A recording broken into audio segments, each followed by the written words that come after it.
The Australian government's announced new laws to crack down on hate speech after 15 people were killed in Sydney in a mass shooting at an event marking Hanukkah, the Jewish festival of lights. Prime Minister Anthony Albanese says his government will target extremist preachers. The Attorney General and Minister for Home Affairs have developed a package of legislative reforms to crack down on those who spread hate, division and radicalisation. The Minister for Home Affairs will also have new powers to cancel or reject visas for those who spread hate and division in this country, or would do so if they were allowed to come here. Funerals for the Bondi Beach victims continue this week. An epidemiologist says the decision to scrap the country's flu tracking system is difficult to understand. The Ministry of Health isn't renewing its contract for the flu, which tracks flu symptoms in about 40,000 volunteers a year.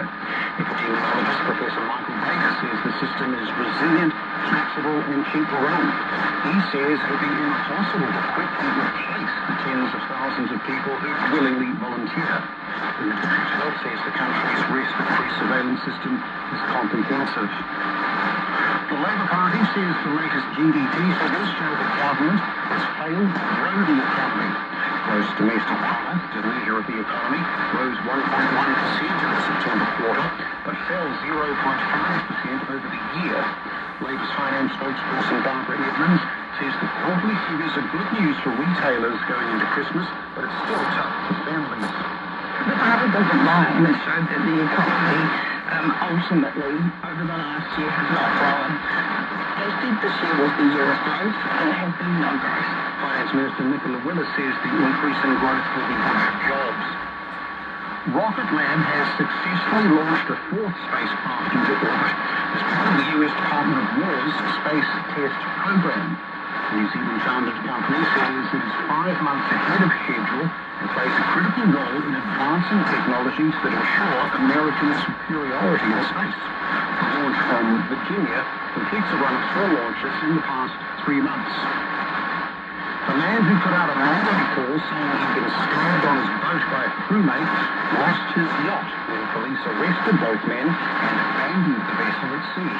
The Independent Police Conduct Authority says police should have made more of an effort to save the boat, which was the man's home and contained all of his possessions. The found arrests on existing warrants were reasonable, but the man who alleged the stabbing, who exhibited unusual behaviour, possibly due to being under the influence of drugs or another substance.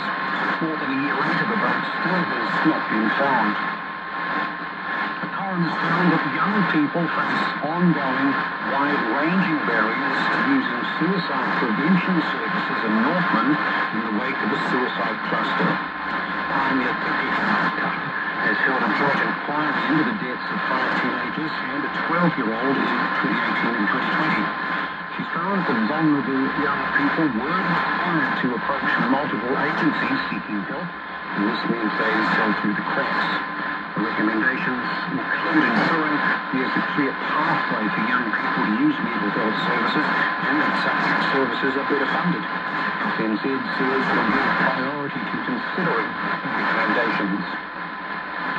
One of the sons of the Hollywood film director Rob Lowe has appeared in court, charged with the murder of both of his parents.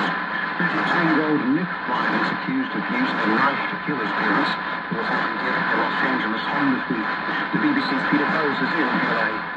This was Nick Reiner's first appearance in court after being charged with the first-degree murder of his parents. But he did not enter a plea, sitting at the front of the courtroom with little expression on his face. He listened to his lawyer, Alan Jackson, asked the judge to adjourn the hearing until next month to allow for more time to prepare his case. Asked by the judge whether he understood, the defendant responded, "Yes, Your Honour." Speaking later outside the court, Mr. Jackson said were complex and serious issues that needed to be carefully examined. A person died after a vehicle rolled on a rural property in Fairlady in Whitehaven. Emergency services were called at around 5:15 this evening. The circumstances are being investigated. That's the news. Tomorrow, 1 p.m. JP Morgan conversation. Maybe I should have tailored to New Zealand because of our geographical shape. Some have even claimed that New Zealand benefited the most from aviation than any other country in the world. With interesting people. So it may not be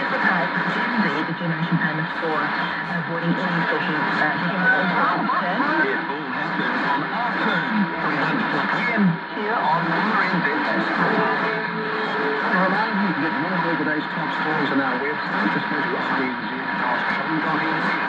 The short forecast from that service to midnight tomorrow. North and Auckland, Colorado Peninsula and Bay of Plenty. Partly cloudy with isolated showers. Waikato to Taranaki, including the central high country, cloudy periods and isolated showers. Then rain developing tomorrow evening with possible thunderstorms in the west. Eastern to Wairarapa mainly fine, isolated showers tonight.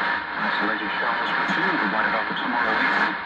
While getting to Wellington, also for Marlborough and Nelson, often cloudy with isolated showers. Rain for a time tomorrow afternoon or evening. For Buller, Grey and Western, cloudy areas, isolated showers turning to rain with thunderstorms tomorrow morning. Thunderstorms possible tomorrow afternoon. QW North Otago, mostly cloudy. Rain developing tomorrow afternoon with possible thunderstorms evening. For Kingston, Southland and the remainder of Otago, periods of rain. Rain showers tomorrow afternoon, but clearing inland. And at the Channel Islands, occasional showers. So 11:30 on RNZP National. Our next news and weather in the all-night program with Vicky McKay at midnight.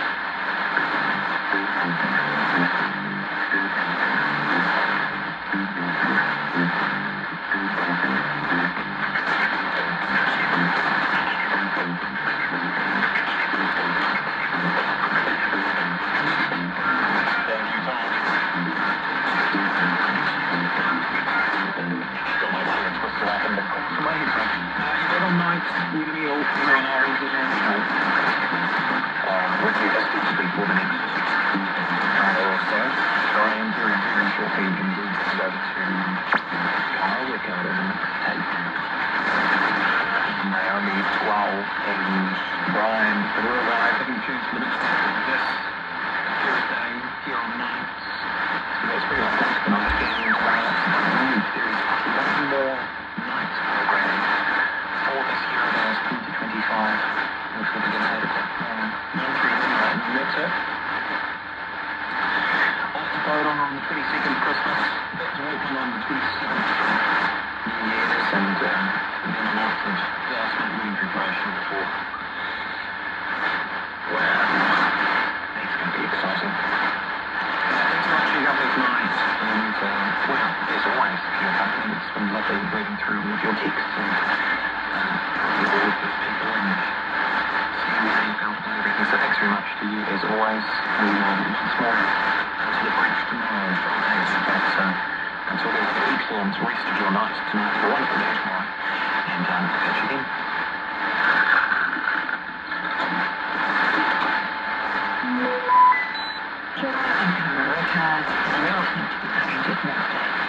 We celebrating 25 years of Soundsplash Music Festival. I'm here in Samuel Raglan, where it all began to talk with founders Brian Borway and Naomi Jewell about the early days and the journey that has seen Soundsplash grow into one of New Zealand's longest running music festivals. Kia ora kōrua, thanks for being here. Let's go back to the very beginning, shall we? What inspired you guys to start Soundsplash all those years ago, 25 years ago? I actually think I remember a conversation. We were living in Australia at the time, and Brian said there's 3 things he wanted to do, which was have a band, and play music, have a venue, and have a festival. We moved back to New Zealand, and within a couple of years, the first Soundspace was 2001, and we had started a band. Yeah, because that first Soundspace, was that just an album? Yeah, there was a Pringle town hall, so we didn't really work around. So we got dragged on me pretty much got straight into it. It was a really eerie blues town back then.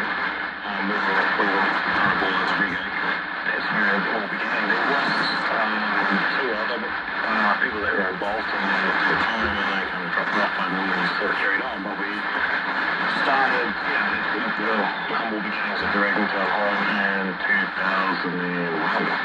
Yeah, and look, it's just that 1 year that you did it at the town hall before you decided to move into its current location, which is the Wainui Reserve. Yeah, absolutely. That was highly successful. So, yeah. I'm surprised by that. Well, no, I just thought, might get 100 days and inspire with 2 other bands and stuff like that. So, and just finished off from there. We picked up really out things. Yeah. To the reserve.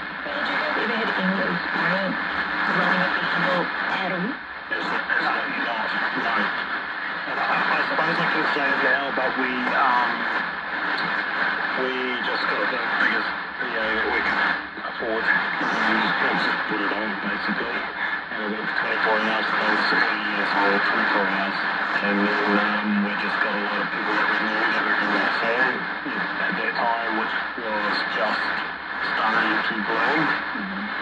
Like trees and Trinity, Masons. We had started the band, and also during that time we were playing other festivals, and it just seems like with Roots X we're just packing out the stages, and so yeah, we decided to try and have a go.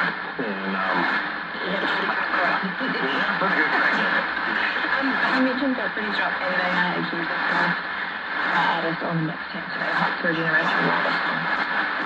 it speaks volumes. They came in with a really kind of different sound, and they shaped the sound, the alternative soul sound, reggae slash just roots sound. That's what we believe. This album, based on a true story, also just celebrated 25 years. So they would have been very kind of new to a lot of people. I think I remember seeing who are these guys and why they were talking about my song. Yeah. And, I kind of need to, do some reclamation, and the synthwave that he was involved with as well, so we kind of really had a really strong roots kind of vibes to it, yeah. Anyway, this particular song, I remember came on, might have been 5 a.m. in the morning, and the sun was coming up from over the town, and you could be on the amphitheatre, and you could see the sun, and there was a bit of a mist, and it was reflected. It was about 4 days to 5 a.m. Yeah, and I just listened to a good song, and we've actually got footage of it. And it was pretty special.